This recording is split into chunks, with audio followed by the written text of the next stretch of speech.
My name is POC Wilson, and I work here at Kamish. One thing I wanted to talk about today is chlamydia.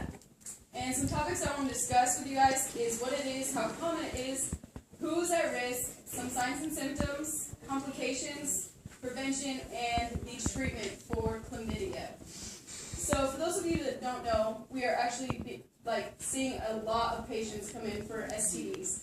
And it's one of the major things going on around here, so I wanted to talk about it. Chlamydia is a bacterial infection, and it can infect both men and women. And if you are a woman and you are infected, it can cause serious complications, and it can affect your reproductive organs. It's the most frequently reported STI in the United States, and according to the CDC, in 2011, over 1 million people were infected.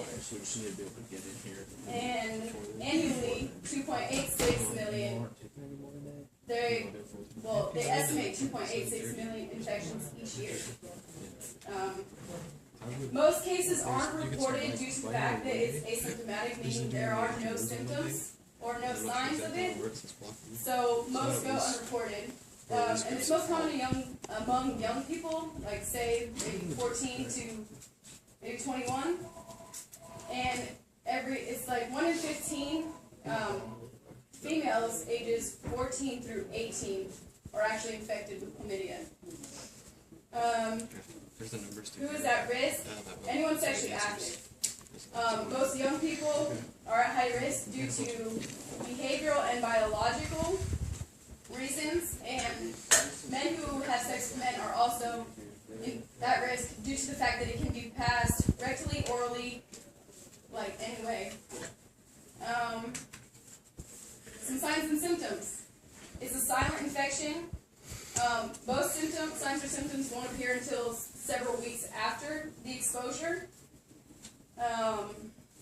In women, you can have abnormal discharge, dysuria, or burning while you pee. You can have abdominal pain. And if it's left untreated for a woman, it can lead to pelvic inflammatory disease. And pelvic inflammatory disease, some signs and symptoms of that are abdominal pain or just pelvic pain. And PID can also lead to infertility. In men, you can have a discharge, the burning when you pee also, and you can have pain and swelling in your testicles, also called epididymitis, but that's less common. If it's spread to the rectum, it can cause pain, discharge, or bleeding also. Some complications in women are PID, like I said, which could lead to infertility, ectopic pregnancy, the inability to get pregnant, and also if women are pregnant and they do have chlamydia, that can be passed to the newborn, and it can cause things such as eye infections and pneumonia. In men, it's very rare that it causes complications, but if it does, it can just cause, it can spread to the tube that carries the sperm from the carries the sperm from the testes, causing pain, fever, and infertility.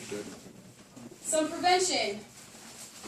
We actually have prevention up here on the counter. Condoms. That is the most effective way to prevent it. And also, the surest way to prevent it is to abstain from all sex. Oral, rectal, vaginal. Stay away from it. Another way is to not have sex if you aren't in a long-term relationship, and you have to make sure it's mutually monogamous. How do you know your partner's not cheating? You have to be comfortable with that person. You have to know that that person's clean, that that person has been checked, been tested, all that stuff. Treatment. It's pretty easy to treat from what I've read. It's just oral antibiotics. There's the azithromycin, and that can either come in a Z-pack or it can come in a powder form. Powder form you just drink, and then abstain from all sexual activity for 7 days. Or if you take the Z-pack, you abstain from all sexual activity until it's finished, and also 7 days after that. If you would like more information, CDC has a website. Centers of Disease Control. You can look it up on that. That has more information. You can go online to the American Sexual Health Association, or if you have any other questions, you could ask me after this. In conclusion, I just want to restate that just be aware of who you are having sex with. Use protection, and if you feel like you don't know who you're having sex with and you're afraid and you have signs and symptoms, make sure you get checked out. And that is it.